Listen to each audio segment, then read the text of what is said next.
I think Steve Sarkisian did the one thing that Steve Sarkisian couldn't do, and that was give in to the temptation to put in Arch Manning. You can't bench Quinn Ewers. You can't do it. And there are a plethora of reasons, the first of which is because you inadvertently started a quarterback controversy.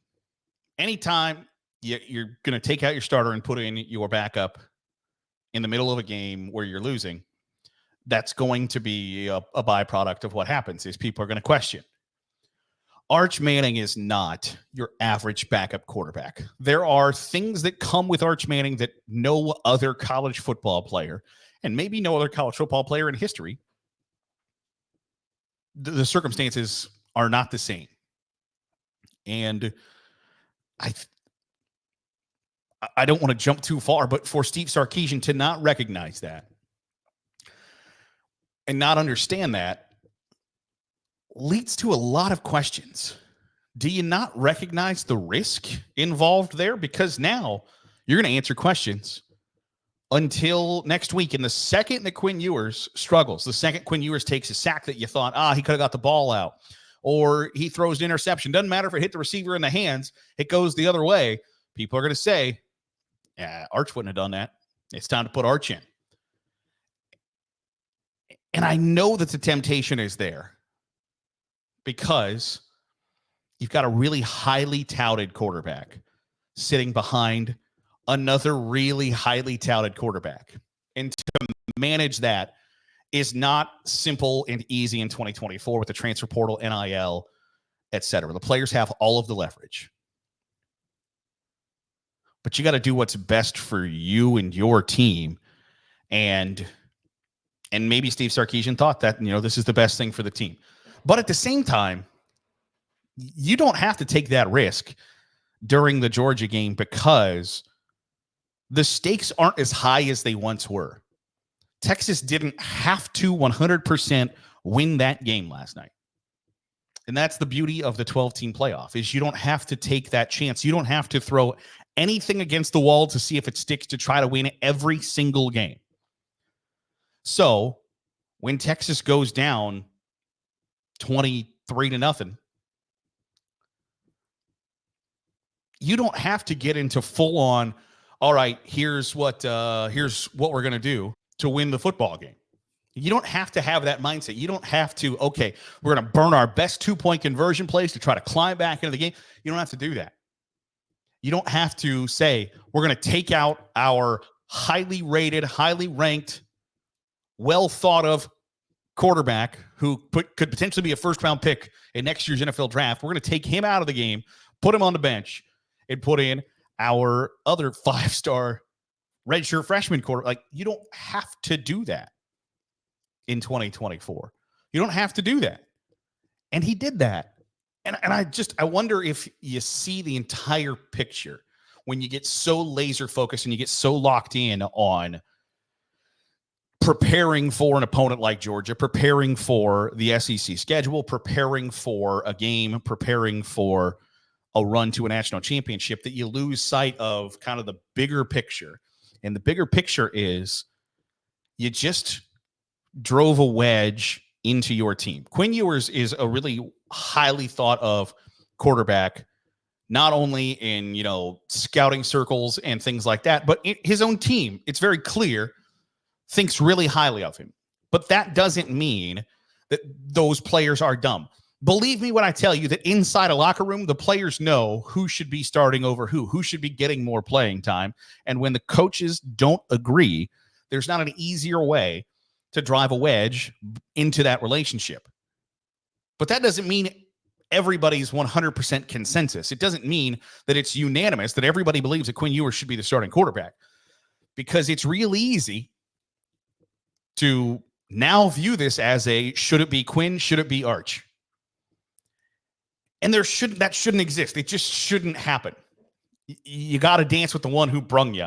So barring an injury, barring just an absolute collapse from Quinn Ewers, where even his own parents are like, man, they should put Arch in. You can't do it. And he did it. So now if Texas's season gets completely torpedoed, and I don't think that's going to happen. I think Georgia obviously is a very good team, and I've told you before, I'm really high on Texas. But if their season goes down the drain, it's from one decision, and that is to put in Arch Manning in a situation where, does he need to be in the game? No, because he didn't. And the risk is you put him in and he doesn't fare any better than Quinn Ewers. And that's exactly what happened. He comes into the game and it's like, all right, this is the spark we need. Oh, crap, fumble. Oh, God, he fumbled too. That's the risk. Is you drive a wedge into your team, you drive a wedge into your fan base, and now you have to answer questions that football coaches are all worried all the time about distractions. Don't need distractions. Can't have distractions. Anything that's a distraction, we've got to eliminate it. And Steve Sarkisian created a distraction. And I don't know that you recognize that immediately. But I think over the course of the coming days, weeks, etc., he's going to find I created a distraction. I screwed this up. I mismanaged this. And part of being a really great college football coach in this era is not being strictly just great at X's and O's and great at recruiting. You have to manage your roster, manage your talent, manage everything about your program. And to argue otherwise, I think, is disingenuous. Steve Sarkisian mismanaged this situation. He got into full on, we need to do everything we have to win tonight's game. And I don't think you can argue about that. I don't think that's the right mindset 95% of the time. But Arch Manning comes with a different set of circumstances that makes you look at things differently and more closely. And I don't think that Steve Sarkisian handled it with that care. And so, not only did Texas lose, they started inadvertently a quarterback controversy. And that's a really bad situation to be in if you have national championship aspirations. Now, it's not impossible. We've seen it done, hell, in the last 10 years where, Kelly Bryant was the starter at Clemson until he wasn't. You can overcome this. You can see where the older, more established, more experienced quarterback gives way to the young pup, and it can work out. I just don't know that it's gonna in this situation, and that's a really difficult spot to be in if you are a Texas Longhorns fan. It's Sunday, so it's time to take a look at today's Sunday Stiff Arm Trophy update. I don't have a Heisman Trophy vote. I would like one, but this is what my ballot would look like if I had to submit it today. Ashton Jeanty is still my Heisman Trophy winner, even though he did nothing on Saturday. They had the day off. But to me, he is still 100% far and away the best player in college football. So he gets my vote. Places 2 and 3, I don't know how I would vote anymore. I had Travis Hunter on the list. I just, I was kind of turned off a little bit, to tell you the truth, about the podcast interview of Travis Hunter talking about how, Ashton Jeanty had 1,000 yards with 95 touches. How many yards do you think I would have if I had 95 catches?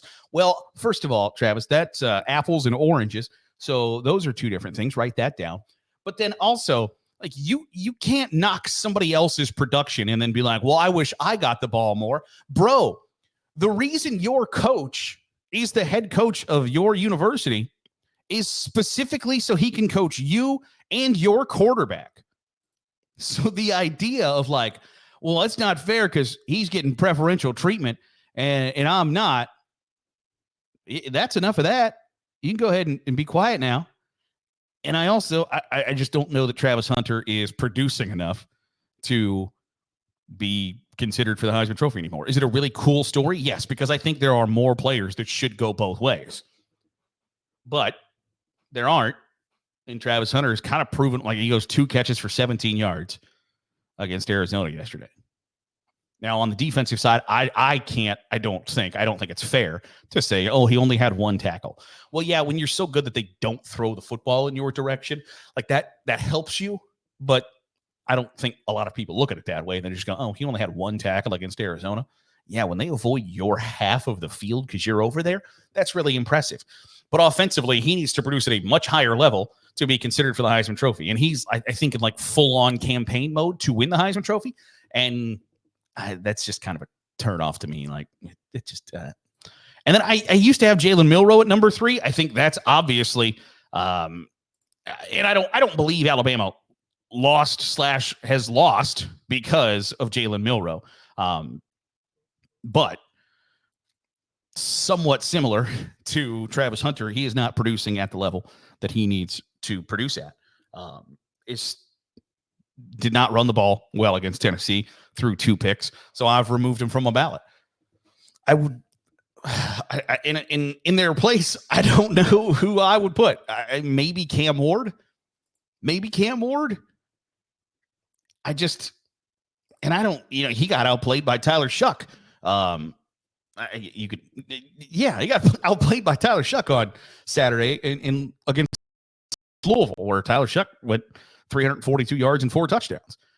Cam Ward also had 4 touchdowns and 300 yards, but Tyler Shuck had more yards. And I don't know. I think it's going to be really difficult for Ashton Jeanty to be knocked off that list. I know that there are other people who have strong feelings about who their Heisman Trophy ballot or trophy winner would be right now. But to me, it's cut and dry. It's Ashton Jeanty. So that's where I sit. And I would have to think really hard about who 2 and 3 would be. That'll do it for today's episode of the Daily Huddle. Appreciate you making us a part of your day, however it is, wherever it is you're doing so. You're watching on YouTube, hit the subscribe button. Make sure you're getting all the great college football content we're pumping out. If you're listening on the podcast feed, drop a 5-star review. Goes a long way in helping out the channel. I'll see you tomorrow for another episode of the Daily Huddle.